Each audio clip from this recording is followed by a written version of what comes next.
Ganitong luto naman ang gawin nyo sa manok mga... 4 na leg quarter yan mga boss, mahigit 1 kilo. Lagyan natin ng luya at luyang dilaw. Lemongrass o tanglad, lagyan din natin mga boss. Scallion, green onion, onion leeks, bahala ka na kung ano gusto mo itawag dyan. Kalahating litro na Sprite o 1 litro, bahala ka kung gano'ng gusto mo kadami. Basta lulubog dapat yung manok natin mga boss. Konting asin, takpan, pakuluan at maghintay hanggang sa lumambot. Maghiwa muna tayo ng pinong-pinong onion leeks mga boss. Dito pa lang mga boss, lagyan na natin ng pamintang semi-durog. Hanggang sa maging ganito ng kapino mga bossing. Ngayon naman mga boss, balikan natin yung ating chicken. Check natin kung malambot na. Okay na, goods na. Dito naman sa pinagpakuluan ng manok mga boss, dito na rin natin papakuluan yung ating tokwa. Hihimayin lang natin ito mga bossing sa malalaking parte.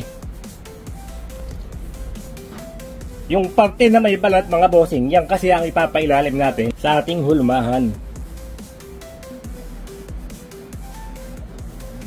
Okay, goods na rin to mga bossing. Hanguin na natin.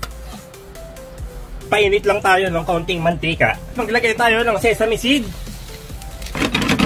Saglit na saglit lang naman yan mga boss kasi napakainit ng ating mantika. Patayin nyo na yung kalan, goods na yan. Okay, buhos natin sa tinatad nating onion leeks mga bossing.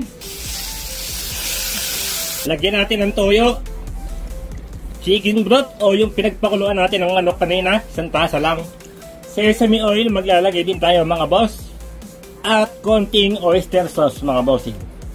At syempre hahaluin natin mabuti mga boss. At yung ating chicken na hinulma mga bossing, ilalagay natin sa isang plato. Ilagay natin yung tokwa mga boss, maglagay tayo sa ibabaw. Lagyan na lang natin sa gilid lahat.